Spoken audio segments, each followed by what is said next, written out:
انہوں نے حواس کو امپروو کرنے کی کوشش نہیں کی، بلکہ حواس سے الگ ہو کر اس کو دیکھنے کی کوشش کی ہے۔ ہاں، دنیا کو دیکھنا ہو تو آنکھیں پوری شدت سے کھولنی پڑتی ہیں۔ حتمی حق کو جو دیکھنے کی کوشش کرتے ہیں وہ آنکھیں بند کر کے اسے دیکھنے کی کوشش کرتے ہیں۔ کسی صوفی کا ہمالیہ کی کسی غار میں بیٹھنا، اس کے پیچھے یہی بیسک آئیڈیا ہے۔ وہ جو عارضی ہے، وہ جو محدود ہے، اسے دیکھنا ہو، اسے جاننا ہو تو حواس کے آلات کو تیز کرنا پڑتا ہے، مگر وہ جو مستقل ہے اور وہ جو غیر محدود ہے، اس کو جاننا ہو تو حواس کی سلطنت سے ہی باہر جانا پڑتا ہے۔ غور سے دیکھو، بہت ہی غور سے، تو جان لو گے کہ اصل کو، حقیقت کو، حتمی سچ کو، الحق کو نہیں دیکھا جا سکتا۔ دیکھا جا سکنا خود ثبوت ہے کہ یہ حتمی حقیقت نہیں ہو سکتی، کیونکہ کوئی بھی ناکامل کسی کامل کو کیسے پکڑ سکتا ہے؟ کوئی بھی محدود لامحدود کو کیسے خود میں سمو سکتا ہے؟ سنو اور بہت غور سے سنو، مگر حقیقت نہیں سنی جا سکتی، کیونکہ جو سن لی جائے وہ حقیقت ہو کیسے سکتی ہے؟ چھو اور بہت دھیان سے چھو، مگر اسے چھوا نہیں جا سکتا، کیونکہ جو چھو لیا جائے وہ الحق کیسے ہو؟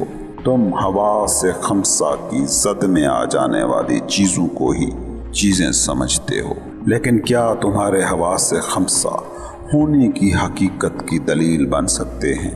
ایک پہاڑ کو 100 کلومیٹر دور سے دیکھیں تو وہ 4x4 میٹر کا ایک تودا لگتا ہے، قریب سے دیکھیں تو دیو ہیکل پتھروں کا نامختتم سلسلہ بن جاتا ہے، بہت قریب ہو جائیں تو ٹھوس مادے کا ایک ٹکڑا، آنکھ کو دوربین کر لیں تو ٹھوس مادے کا یہ دیو ہیکل تودا ایٹموں کی بالوں میں بٹا ایک ڈھیلا ڈھالا سا انبار لگتا ہے، اور بھی قریب جائیں تو ایٹموں میں الگ ایک دنیا نظر آئے گی۔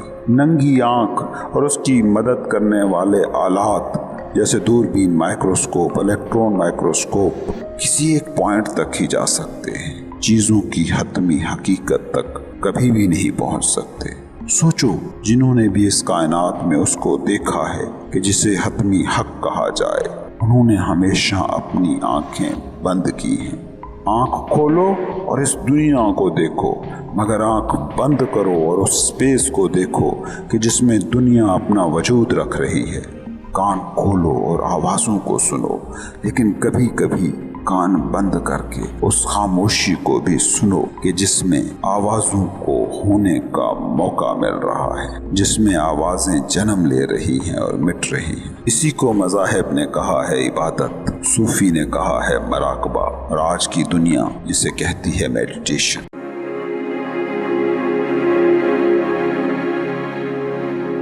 کبھی کبھی آپ کو ایسا لگنا ممکن ہے کہ ان ویڈیوز میں بول رہا آدمی آج کے انسان کی زندگی کا شدید ناقد ہے، اور اسے آج کے انسان کی زندگی پر صرف اعتراض ہی اعتراض ہے۔